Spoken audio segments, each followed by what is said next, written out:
주님의 이름으로 축복합니다. 같이 따라해 보겠습니다. 예수를 깊이 생각하라. 예수님 생각해야 되는데 예수님을 어떻게 생각해요? 깊이 생각하래요. 신앙생활 할 때 스치고 지나갈 일이 많이 있지만 잠깐 가던 길을 멈추고 생각하면 은혜 아닌 것이 없고 하나님의 도우심이 아닌 게 없어요. 하루를 시작할 때에 그리스도인들이 그날을 위해 기도하고 하루를 마칠 때에 그날을 묵상하면 주님의 은혜에 감사하지 않을 수가 없습니다. 병원에 가면 많은 사람들이 있잖아요. 병원도 환자도 가지가지고 인생도 가지가지인데 그 많은 그러한 위기 속에 살아간다는 자체가 주님의 은혜가 아니고는 살아갈 수가 없고, 우리가 이 땅에 보내받는 순서가 있지만 가는 길에는 순서가 없듯이 매 순간 분초마다 주님 앞에 설 수 있는 하나님의 사람 되기를 주의 이름으로 축원합니다. 이번 주까지는 히브리서를 저희가 읽고 있는데, 히브리서 가운데 이 히브리서는 히브리 사람들에게, 그러니까 이스라엘 사람들을 히브리 사람이라고도 하고요, 그 히브리 사람들에게 기록한 하나님 말씀이에요. 대상자가 히브리인데 그러면 이스라엘 사람들만 해당이 되는가? 그런 뜻은 아니고, 그 당시에 있는 히브리 사람들이 예루살렘에 모였을 때 예수 그리스도를 구주로 영접한 이후에 그들이 가지고 있었던 유대교, 율법을 지키고 모세 오경을 지키고 그리고 성막에서 성전에서 제사를 지내는 그러한 그 중심에 신앙생활했던 사람들에게 이제는 진짜가 오셨으니 그림자를 버리고 예수 그리스도를 믿어 구원의 은혜를 입고 이제는 성전 중심 제사를 지내는 그러한 형식의 예배가 아니라 영과 진리로 예배하는 그런 삶을 드려야 한다는 예배로 바뀌었다는 것을 복음을 전해요. 그런데 그 안에 갈등이 일어나고 박해가 시작된 거예요. 마치 예수님을 죽게 하고 초대교회가 핍박이 있었던 것처럼 박해로 인하여 그리스도인들이 흩어지게 되고 예루살렘으로 유대로 또 전 열방으로 특히 로마 제국 안에 있는 흩어지게 된 거예요.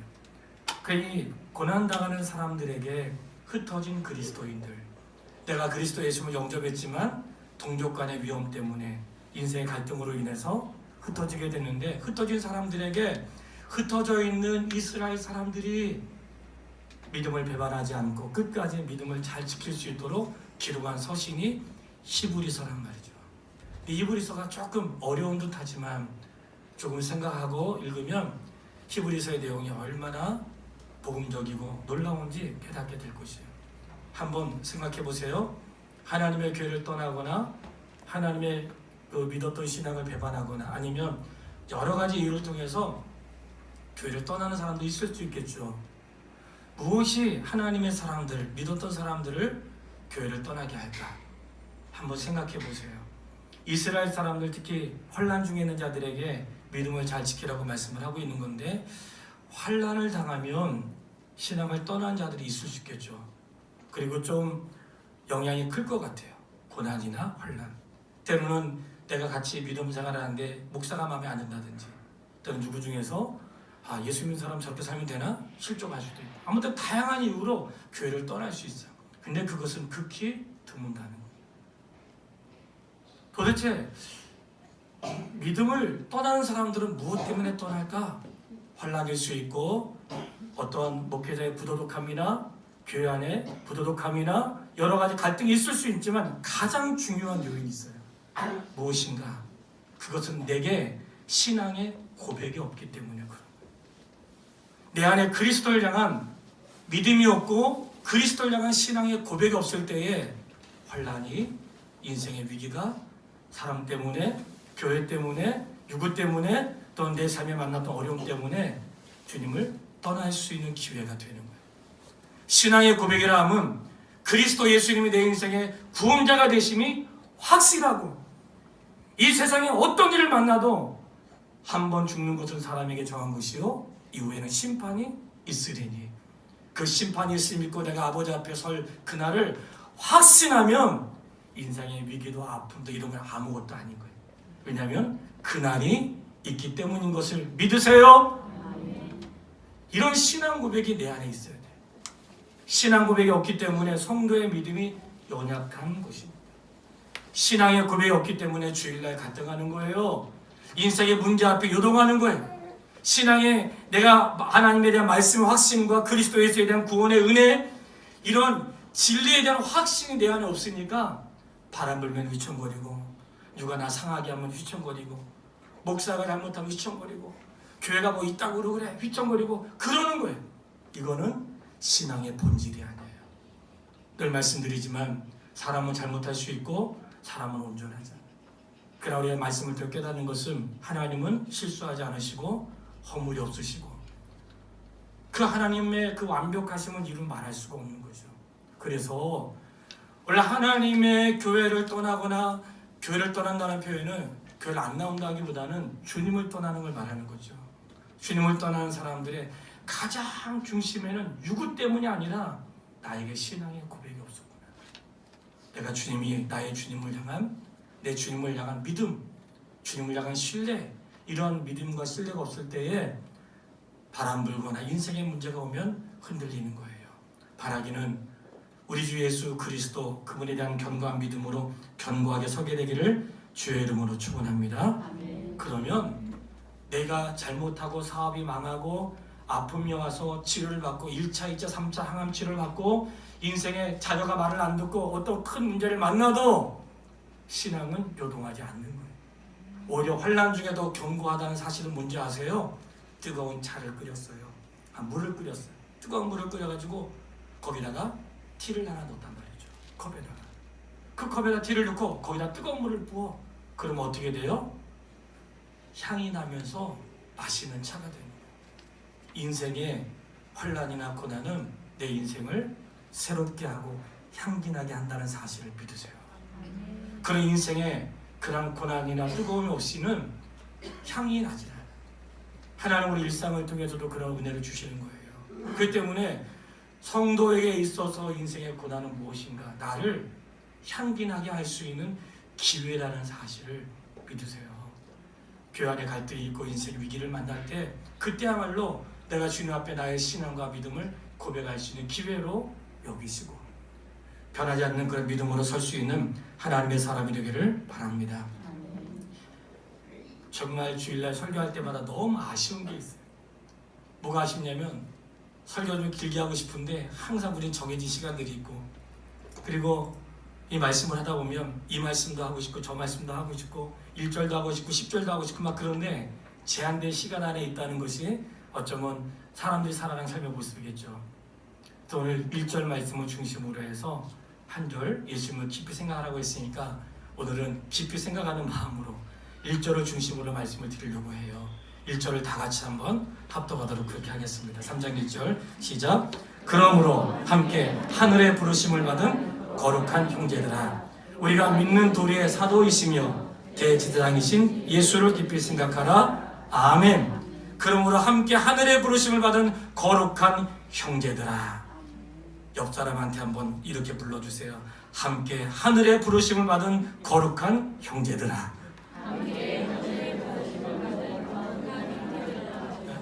아니, 안 믿는 거예요? 왜 안 따라하세요? 다시 한번. 함께 하늘의 부르심을 받은 거룩한 형제들아.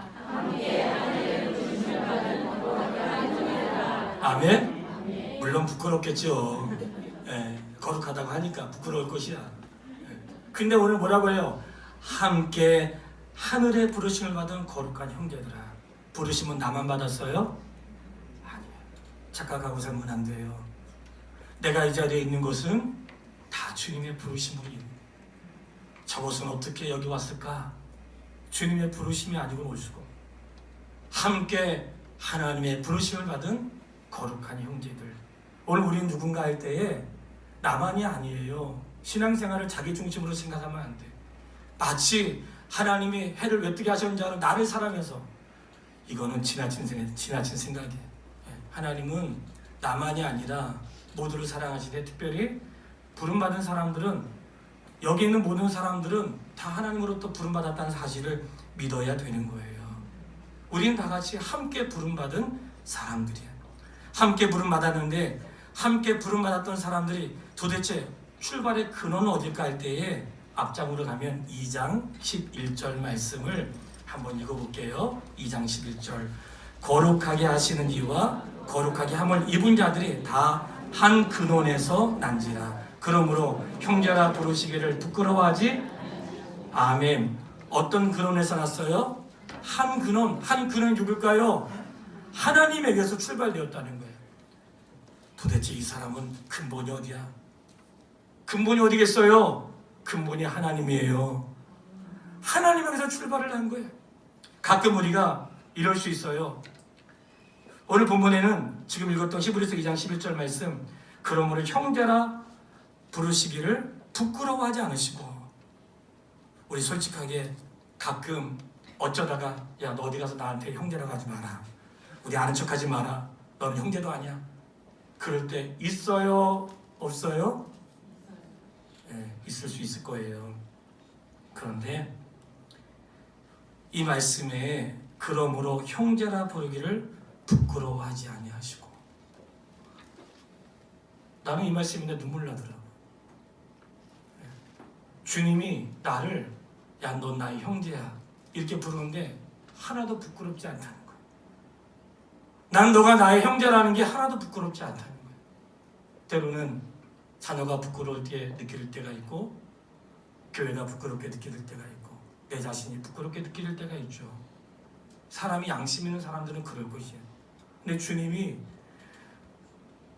함께 부름받은 그들을 향하여 말씀하실 때 너희는 한 근원, 하나님에게서 출발하였고 하나님이 다 불러준 사람들인데 그 주님이 나에게 말씀하시는 거예요. 나는 너희를 형제라 부르기를 부끄러워하지 않는다. 주님이 나를 부끄러워하지 않는다는 사실을 믿으세요. 그 말도 안 되는 나를 부끄러워하지 않으신다니까요. 죄와 타락으로 가득한 인생, 주님의 생각으로 해도 부족하지만 주님으로 가득 차지한 것, 온갖 세상에 잡다한 것으로 채워져 있는 나를 부끄러워하지 아니하시고, 인생을 사는 날 동안 허물과 실수로 가득한 나를 부끄러워하지 않으시고, 나를 부끄러워하지 않는다는 거예요. 오늘 주님을 부끄러워하지 않는데 오늘 인생을 사는 날 동안 주님을 부끄러워하는 연약한 우리들의 모습을 많이 발견하는 것이죠. 주님 우리를 부끄러워하지 않으세요. 사랑하는 여러분, 성도를, 믿음의 가족들을 부끄러워하지 않게 되기를 바라요. 하나님의 교회의 외형적인 모습 때문에 부끄러워하지 않게 되기를 바라요. 정말 하나님의 교회는 건물에 있는 게 아닙니다. 교회를 생각하면서 교회가 무엇일까 볼 때에 너무나 많은 사람들이 착각 속에 빠져요. 착각 속에. 건물을 짓 때 외형적인 건물이 아닌데 마음의 믿음의 건물을 져야 한다. 진짜 부끄러운 것은 번듯한 교회 건물에 다니지만 믿음은 하나도 없는 그런 걸 부끄럽게 여겨야 돼. 정말로 부끄러운 것은 그런 것이에요. 근데 오늘 주님이 그런 나라고 할지라도 나를 부끄러워하지 않으신다. 그 사람의 성도됨을, 그 사람의 목사됨을, 그 사람의 형제됨을 부끄러워하지 않으신다. 오늘 주님의 이 놀라운 은혜를 우리가 입었으니 함께 하나님의 부름을 받은 거룩한 형제들아, 우리를 그냥 말씀하지 않으시고 거룩한 형제라는 거예요. 고린도전서 1장 2절에 보면 이렇게 써 있어요. 제가 읽어드릴게 들어보세요. 고린도에 있는 하나님의 교회 곧 그리스도 예수 안에서 거룩하여지고 성도라 부름을 받은 자들에게, 그리스도 예수 안에서 거룩하여지고 성도라 부르심을 받은 자, 누구 안에서 거룩해져요? 그리스도 안에서 거룩해집니다. 내가 신앙생활 잘함으로 해서 거룩해지는 게 아니에요. 내가 하나님의 말씀을 지키고 규칙대로 살아감으로 내가 거룩해지는 게 아니에요. 그리스도 안에서 거룩하여지는 것이에요. 주님 안에 이렇게 우리가 거룩해지는 것이에요. 그렇게 부름받은 사람들을 주님이 어떻게 하시는가? 데살로니가 전서 2장 12절 말씀, 신약성경 330페이지인데 한번 읽어보세요. 데살로니가 전서 2장 12절 말씀, 본문의 말씀에다 성경을 딱 주보를 껴놓으시고 데살로니가 전서 2장 12절 신약성경 330페이지에 같이 한번 읽어보도록 그렇게 하겠습니다. 이는 너희를 부르사 자기 나라와 영광에 이르게 하시는 하나님께 합당히, 아멘. 자기 나라와 영광에 이르게 하신 하나님께 우리를 부르셔서 어디를 인도하세요? 하나님의 나라와 영광 이르도록 우리를 부르셨다는 거예요. 나를 하나님 왜 불렀을까요? 일 시켜 먹기 위해서. 땡, 틀렸습니다. 네. 물론 제가 부를 때는 뭔가 일할 게 있어 부르는 거예요. 가끔 청년들이 나를 피해 다녀. 네. 왜냐면 뭐 일 있으니까 부르거든요. 네. 전화 안 줘서 눈치채요, 애들이. 근데 하나님이 나를 부르시는 것은 일꾼으로 삼으려고 부르는 게 아니고요. 나를 써먹으려고 부르는 게 아니고요. 나를 불러서 하나님의 나라 영광스러운 자리에 이르기 위해서 불렀다는 사실을 기억하세요. 하나님의 부르심은 나를 아버지께로 인도하기 위하여 부르신 거예요. 그렇기 때문에 우리가 그의 말씀을 생각하면 왜 나를 부르시는가 할 때에 나를 부르시는 목적이 나를 하나님의 영광스러운 나라에 들어가게 하시기 위하여 불렀다는 거예요. 이 사실을 생각만 해도 내가 부름받았다는 것이 너무나 감사한 거죠. 왜냐하면 그곳은 부르지 않은 사람은 올 수 없기 때문에 그래요. 부른 사람만 갈 수 있는 거예요. 함께 하늘의 부르심을 받은 거룩한 형제들아, 여기 있는 모든 하나님의 사람들은 함께 하늘의 부르심을 받은 사람이었고, 그 부르심은 나를 하나님의 영광스러운 나라에 인도하시되 예수 그리스도 안에서 거룩함을 입은 하나님의 사람이라는 사실을 기억하시기를 바랍니다. 나의 거룩함은 나의 행위에 있는 것이 아니에요. 내가 뭔가 많이 드리고 헌신함으로 거룩해지는 게 아니에요. 예배당을 수천 수만 개를 지어도 그것으로 거룩해지는 게 아닙니다. 한 번도 빠지지 않고 예배를 드리고 그런 삶으로 조금은 경건할 수 있죠. 거룩해지지 않습니다. 사람은 어떤 것으로도 거룩함을 유지할 수 없어요. 오직 한 가지, 예수 그리스도 안에서. 이 말씀이 우리에게 소망을 주는 거예요. 왜 예수님을 깊이 생각하라고 하는가 할 때에, 나의 거룩함의 근원이 나에게 있는 것이 아니라 그분의 부르심에 있다는 거예요. 내가 아무리 거룩하게 해도 그 기간이 짧은 거예요. 내가 다시는 하지 말아야지 해놓고 그 기간이 짧단 말이죠. 그런데 주님의 효과적인 부르심, 거룩하심은 유효기간이라는 게 없어요. 한 번 부르시면 마지막 하나님 나라 갈 때까지 그곳에 가서도 유효한 하나님의 놀라운 부르심이 있는데, 함께 하늘의 부르심을 받은 거룩한 형제들아, 이 사실을 잊지 마시고, 오늘 믿음의 사람들 전부 다 하나님의 부름받은 사람이요 거룩한 하나님의 사람들이고, 그 나를 부르신 이유가 바로 하나님의 거룩한 나라에 이르게 하셔서 영광스러운 자리를 이끌어 가시기 위해 불렀다는 사실도 기억하시기를 바랍니다. 우리가 본문 다시 1절 말씀을 다시 읽어볼 거예요. 본문의 말씀 3장 1절 같이 시작. 우리가 믿는 도리의 사도시며 대제사장이신 예수를 깊이 생각하라. 아멘. 우리가 믿는 도리의 사도이신 예수님, 우리가 믿는 도리의 사도이시며, 사도라고 하는 것은 보냄을 받은 자, 이런 뜻이에요. 사도는 보냄을 받았다. 그러니까 12사도라고 하잖아요. 12제자를 12사도라고 하는데, 사도의 뜻은 보냄을 받은 자. 그러니까 예수님을 우리가 믿는 도리의 사도시며 할 때에 예수님을 하나님 우리 이 땅에 보내신 거죠. 하나님으로부터 보내신 분. 그리고 12제자들, 12사도를 예수님이 그의 삶의 현장으로 보내시죠. 그래서 그들을 사도라 이렇게 부르는 거예요. 요한복음 3장 17절 말씀, 3장 16절은 우리가 잘 아는데, 요한복음 3장 17절, 하나님이 그 아들을 세상에 보내신 것은 세상을 심판하려 하심이 아니요 그로 말미암아 세상을 구원하려 하십니다. 주님을 이 땅에 보내신 이유가 심판이 아니고 뭐라고요? 구원. 심판이 아니고 뭐라고요? 구원. 그 사실을 잊으면 안 돼. 주님이 나를 찾아오신 것은 심판이 아니라 뭐예요? 구원. 주님이 나에게 찾아오신 것은 고통이나 고난이 아니에요. 주님이 나에게 찾아와서 나를 이렇게 괴롭게 하시나요? 아닙니다. 주님 나를 찾아오신 것은 심판이 아니라 구원이에요. 오늘 교회 표식을 이야기할 때에 그 교회 표식이, 교회 표식 가운데 하나는 하나님의 말씀, 하나님의 선포.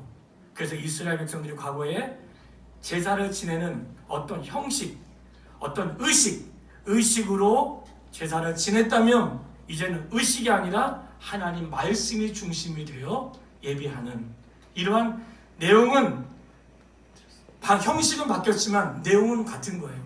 그들이 어떤 제사를 지낸 형식 자체가 바로 주님의 죽으심과 부활과 우리를 구원하시는 것을 형식적인 예배의 그 모양을 통해서 깨닫게 하신 것이고, 이제는 그런 형식을 하지 않아도 그분이 예수님이 직접 오셨기 때문에 그분의 말씀을 들음으로 말씀이 예배의 중심이 된 거예요. 이 말씀, 성례, 성찬과 세례를 받음으로 그에 참여하는 이게 교회의 표식. 이게 없으면 교회가 아니라는 거예요. 그다음 또 하나가 뭐예요? 권징이라고 그랬어요. 권징은 뭐예요? 책망, 깨닫게 하는 것. 네. 사랑하는 여러분, 책망한다고 떠나면 안 돼요. 사랑하기 때문에 책망한다는 사실을 알아야 돼요. 진짜예요. 책망은 뭔지 아세요? 근데 성경에 막 책망하라고 그러지 않아. 왜냐하면 그것을 너무 낙심해가지고 떠날까봐, 자녀들이 너무 낙심해가지고 용기를 잃어버릴까봐, 자존감을 잃어버릴까봐 그렇게 책망하라고 말하지 않아요. 책망의 지혜가 필요해. 근데 책망을 왜 하는지 아세요? 교회가 책망하는 이유는 하나님께 버림을 받지 않도록 하기 위해서. 교회가 책망하지 않으면 누가 책망한다는 거예요? 하나님이 책망하신다. 교회가 책망하는 이유는 그가 하나님으로부터 책망과 심판을 받지 않도록 하기 위하여 교회가 그를 책망하는 거예요. 그래서 그가 깨닫고 돌이킬 수 있도록. 하지 않으면 누가 책망하신다고요? 하나님이 책망하시면 무서운 거죠. 그렇기 때문에 책망이라고 하는 것이 교회의 표식에 있는 거예요. 권징. 그것은 너는 떠났다 이게 아니라 잘못을 회개하여 주 앞에 설 수 있도록 그 책망이라는 게 들어가는 거예요. 왜냐하면 그렇게 함으로 해서 그리스도 안에 머물러 있도록 하기 위한 책망인데, 이렇게 사도라고 하는 것은 버림을 받은 것인데, 그 사도가 왜 권위가 있는가 할 때에 사도에게 권위가 있는 것이 아니라 그를 보내신 분이 하나님이시고 그를 보내신 분이 권위가 있기 때문에 그런 것이에요. 우리가 주회를 하는 사람들 왜 겸손해야 돼요? 나는 보냄을 받은 자지 보낸 자가 아니잖아요. 정신 차리세요. 하나님의 일들을 맡아서 각 기관이나 어떤 자리에 있는 사람들 뭐예요? 청지기로 내가 나에게 위임한 것이지 내가 주인이 아니라는 사실을 항상 기억해. 이것은 주회를 할 때 잊어버리면 안 되는 거예요. 그런데 우리의 믿는 도리의 사도시며 우리가 신앙생활할 때 누구를 믿는 거예요? 예수님을 믿는 거잖아요. 우리가 입버릇처럼 고백하는 요한복음 14장 6절 말씀, 예수께서 이르시되 내가 곧 길이요 진리요 생명이니. 그 다음 한번 암송해 보세요. 나로 말미암지 않고는 아버지께로 올 자가 없느니라. 아멘.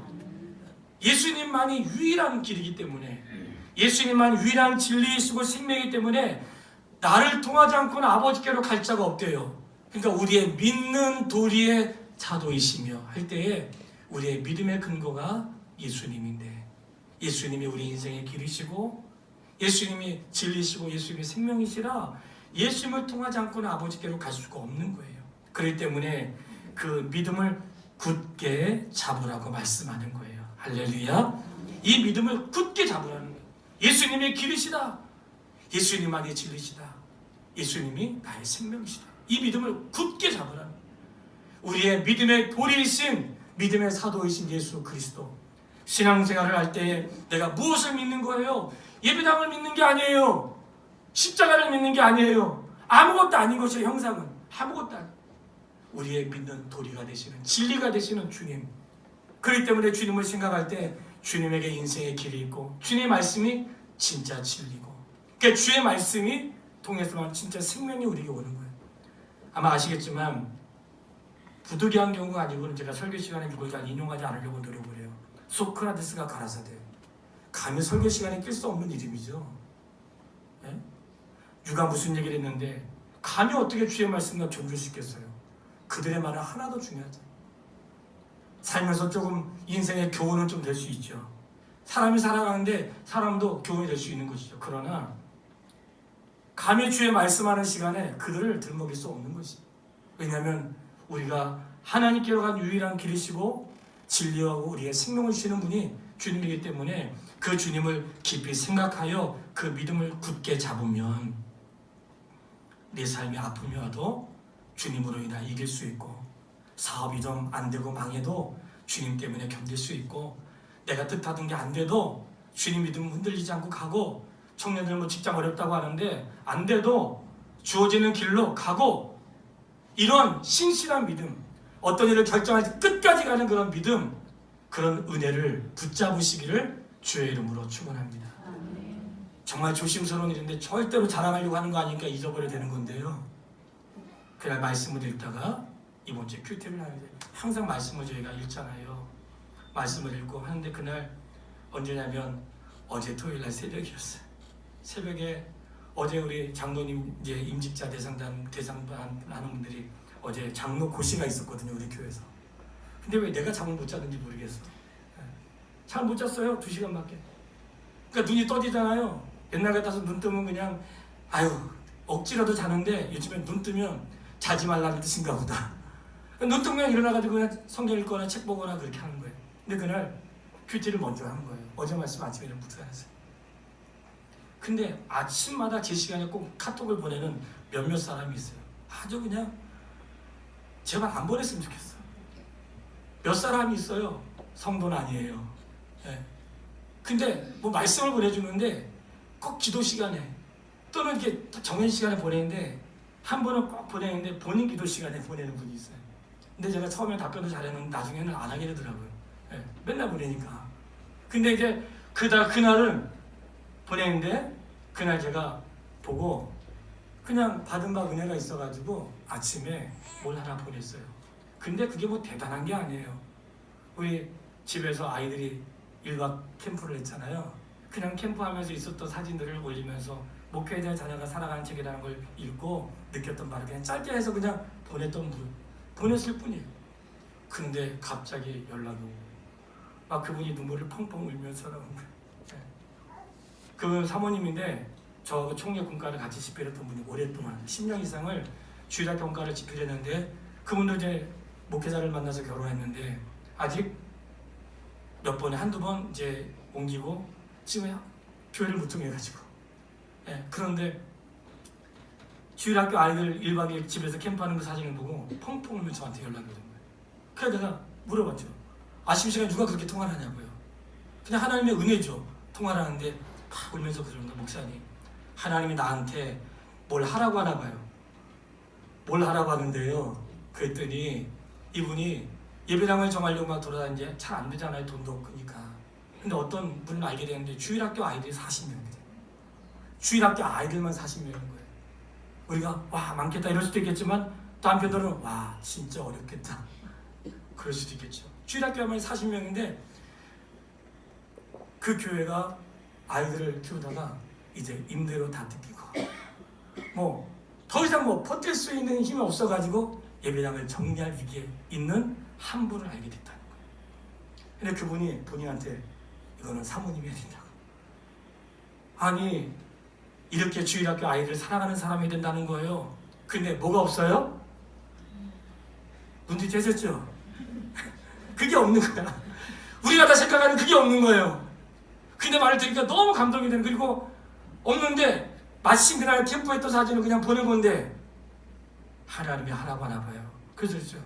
사모님 계약하세요. 그랬더니 뭐가 없어요? 우리가 생각하는 그게 없는 거야. 사모님 제가 100만 원 보낼 테니까 계약하세요. 그랬더니 보증금이 2천만 원이라 200만 원 있어야 된다는 거야. 그래서 그 자리에서 200만 원을 보냈어요. 왜 그랬을까요? 잊어버리세요. 기억하지 마시고 자랑하려고 얘기하는 게 아니라 저희가 그런 은혜를 입었잖아요. 돈 한 푼 없을 때, 예배당 이전할 때, 성도 한 명 없을 때, 월세 못 내고 있을 때, 그 인생의 위기를, 그리고 아내 병원 입원에 병원비 없을 때 숱하게 많은 일들을 경험했거든요. 숱하게 많은, 일로 말할 수 없는. 근데 그분의 말을 딱 들었을 때 이건 무조건 계약해야 돼. 그냥 앞뒤가 똑같은 전화번호 가지고 앞뒤를 재지 않고 그냥 하는 거죠. 그 아침에 무심코 던졌던 건데 그 말씀을 통해 다시 한번 점검이 된 거예요. 그리고 어제 계약하러 갔어요. 제가 드리려고 하는 말씀은 우리가 믿는 믿음의 도리. 사람들이 자꾸 뭘 얘기해요. 성도 여러분, 제발 좀 나는 성도 입에서 그런 얘기 안 나왔으면 좋겠어요. 장로님 입에서, 집사님 입에서, 재정 보는 분신들 입에서, 권사님들 입에서 그런 얘기 안 나왔으면 좋겠다는 게 있어요. 목사님, 우리 돈 없잖아요. 그런 얘기도 안 했으면 좋겠어. 없지요. 네. 없으니까 우리 뭐 하는 거예요? 주님 살려주세요 그러는 거잖아요. 네? 오늘 예수님께서 제자들을 보내실 때 어떻게 보냈어요? 전대와 배낭을 가지고 가지 마라. 전대는 돈주머니, 배낭은 식량, 한 컬레의 신발, 그거 가지고 그냥 보냈잖아요. 그리고 주님이 이렇게 말씀하셨어요. 그래, 갔다 왔어요. 너에게 부족한 것이 있었느냐? 주님, 없었습니다. 할렐루야. 너에게 부족한 것이 있었느냐? 없었습니다. 저는 이 말씀을 믿습니다. 우리가 주의 일을 할 때에 가장 먼저 중요한 것은 돈이 아니에요. 내 인생을 살아갈 때 가장 먼저 중요한 건 직장이 아니라니까요. 내 삶에 나의 구원자가 되시고 나의 생명이시고 나를 진리시고 나를 인도하시는 그분을 향한 믿음. 내가 너를 보냈을 때 부족한 게 있었니? 없었어. 놀라운 은혜가 있는. 그 때문에 예수 그리스도를 깊이 생각하라고 하는 것은 너무나 우리가 생각 없이 말을 하니까 진리를 왜곡하는 거예요. 주님이 우리에게 말씀하시는 거예요. 그렇기 때문에 그 진리를 굳게 잡으라고 말씀하는 거예요. 주님을 향한 믿음이 세상을 살아가는 나를 견디게 하는 것이고, 주님을 향한 믿음이 신앙 고백이 인생의 어떤 어려움과 위기도 견디게 하는 능력이 된다는 사실을 믿으시고, 환경 때문에 흔들리지 말고 요동하지 않는 신실하신 그분의 말씀을 통해 서시기를 바랍니다. 우리의 믿음의 사도이신 예수 그리스도. 그리고는 한 가지 더 말씀하시죠. 그 다음 뭐라고 말씀하세요? 1절 끝에 대제사장이신 예수를 깊이 생각하라. 누구시라고요? 누구시라고요? 대제사장. 8장 1절 말씀을 펴보세요. 8장 1절 같이 읽겠습니다. 시작. 지금 우리가 하는 말의 요점은 이러한 대제사장이 우리에게 있다는 것이라. 그는 하늘에 지극히 크신 이의 보좌 우편에 앉으셨으니. 아멘. 이러한 대제사장이 누구에게 있어요? 누구에게 있어요? 우리에게 있다는 거예요. 나에게 있다는 거예요. 이러한 제사장이 도대체 어떤 제사장일까요? 이러한 제사장이라 함은 이스라엘 백성들은 성전 중심이었잖아요. 성전은 예배와. 근데 그들은 제사를 한단 말이죠. 근데 제사를 하려면 누가 필요해요? 제사장이 있어야죠. 성도 여러분, 교회에 목사 없으면 안 됩니다. 저를 귀하게 여기세요. 왜냐면 말씀을 전할 수가 없잖아. 성전에는 제사장이 있어요. 제사장이 하나님께로 가는 그 일에 제사장을 세우신 거야. 근데 제사장도 사람들의 죄를 용서하기 위해서 짐승도 잡고 하지만 자기 자신을 위해서도 짐승을 잡아야 돼. 그리고 성소가 있고 지성소가 있는데 지성소에는 제사장이 1년에 한 번만 들어갈 수 있어요. 거룩한 곳으로 정해놓으셨기 때문에 자기라고 마음대로 못 들어가요. 그 시간에만 들어갈 수 있어요. 그런데 예수님이 대제사장이라는 거예요. 이것은 레위계통의 혈통으로 받은 사람의 제사장이 아니라 주님은 하나님이신데 짐승의 피로 우리를 깨끗하게 한 것이 아니라 자신의 피로 우리를 깨끗하게 하시고, 사람의 제사장은 자기 자신을 위해서도 용서를 구해야 되지만 주님은 죄가 없으시니 담대하게 하나님께 나아갈 수 있는 길을 열어주었다는 거예요. 그 제사장이 누구에게 있어요? 우리에게 있다는 거예요. 그러니 예수의 피를 힘입어 담대히 성소로 나아가라. 할렐루야. 주님의 피를 힘입어 담대히 나아가는 거예요. 우리 교회가 크기 때문에 담대히 나가는 게 아니에요. 목사님 훌륭하기 때문에 내가 뭔가 자랑할 게 담대히 나가는 거예요. 그 큰일 납니다. 예수님의 피로 담대히 그분 앞에 나아가는 거예요. 나아가는데 그 주님이 어떤 분인 줄 아세요? 히브리서 2장 17절 한 번 더 읽을게요. 히브리서 2장 17절 말씀 같이 읽겠습니다. 그러므로 그가 범사의 형제들과 같이 되심이 마땅하도다. 이는 하나님의 일에 자비하시고 신실한 대제사장이 되어. 아멘. 어떤 제사장이세요? 자비하시고 신실하신 제사장이세요. 사람의 옷을 입었던 제사장들을 보세요. 엘리 제사장의 아들 홈리와 비나스 보세요.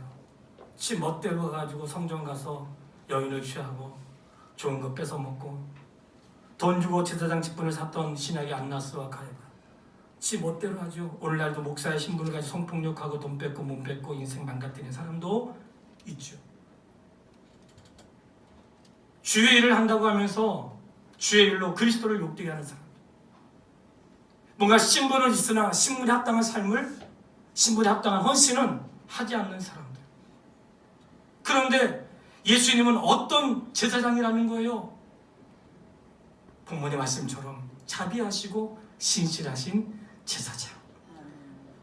그 신실하기를 오늘 본문 3장 2절에 이렇게 말씀하죠. 신실하심이 그는 자기를 세우신 이에게 신실하시기를. 모세가 온 집에서 신실했던 것처럼 그렇게 하셨고, 모세는 종을 하셨지만 주님은 하나님의 아들로 그렇게 하셨다는 거예요. 하나님은, 우리 예수님은 신실하신 제사장이세요. 신실하신 분. 그럼 주님이 하나님의 일을 하는 데만 신실하신가? 아닙니다. 내 인생을 향하여도 신실하세요. 신실하신 하나님, 신실하신 주, 나의 주 하나님은 신실하신 주님, 신실하신 하나님, 신실하신 주, 나의 주 하나님은 신실하신 주님. 할렐루야. 아멘. 신실하신 제사장이세요. 신실하신 분. 오늘날 우리처럼 그렇게 했다 안 했다, 이랬다 저랬다, 잘했다 잘 못했다, 그런 분이 아니세요. 자비하심에 신실하시고, 부르심에 신실하시고, 신실하신 분이세요. 직분자로 세움받은 여러분, 모세가 그리스도의 집에 신실했던 것처럼 신실하십시오. 이것이 옳은 것입니다. 예수님은 아들로 신실하셨는데 우리는 종으로 신실함이 옳은 것입니다. 주님의 신실하심은 하나님의 일을 맡은 걸로만 신실한 것이 아니라 오늘 우리 인생을 향하여도 신실하세요. 결론이에요. 히브리서의 끝에 가면 이렇게 말씀하시죠. 12장 2절에 가면 믿음의 주요 온전케 하신 이 예수를 바라보자. 왜 예수님 바라보라고 할까요? 그분이 우리의 믿음의 사도가 되시니까, 그분이 우리의 죄를 용서하신 그러한 대제사장이 되시니까, 그분이 우리를 하나님의 보좌 앞으로 인도하시는 분이 되기 때문에, 그래서 히브리서 6장 19절에는 우리의 믿음의 닻을 그분에게 내리라고 말해요. 배가 항해하다가 멈추기 위해서 닻을 내리잖아요. 닻을 내리는데 그 닻을 어디에다 내리는가 할 때 예수 그리스도에게 닻을 내려요. 우리의 삶의 닻을 주님에게 내리시기를 바라요. 주님에게 내리세요. 왜냐하면 주님은 우리를 은혜의 보좌 앞으로 우리를 이끌어 가시는 분이세요. 사랑하는 여러분, 하나님 우리를 부르셔서 평생에 우리의 소원이 있다면 주의 자녀들을 주님의 은혜의 보좌 앞으로 나갑니다. 근데 목사나 우리 인생은 너무나 부족해. 하려고 해도 사람이라 잘하려고 하지만 안 될 때가 있어요. 그냥 우리가 노력하지만 안 될 때가 있어요. 우리를 은혜의 보좌 앞으로 누가 이끄시는가? 주님이 이끄신다는 거예요. 그러니 은혜의 보좌가 어디예요? 하나님 아버지의 그 영광스러운 보좌, 그 보좌로 우리를 이끄시는 거예요. 오늘 우리가 예수 그리스도를 생각하십시오. 그분이 나를 형제로 부르셔서 나를 형제라 말하기를 부끄러워하지 않고, 준호야 너 나의 형제다 이렇게 말하기를 부끄러워하지 않으시고, 믿음의 도리이신 사도이신 그분, 진리이신 그분이 우리에게 말씀하시고, 그분을 통해서만 아버지께로 가고, 그분은 사람이 아니시나 나를 용서하시되 완전한 용서를 해주셔서 은혜의 보좌 앞으로 우리를 인도하시는 놀라운 은혜를 기억하면서 주님을 생각하고 그분으로 인하여 기뻐하기를 주의 이름으로 축원합니다. 오늘 찬송했던 88장 우리 같이 찬양하고 기도하고 마치겠습니다.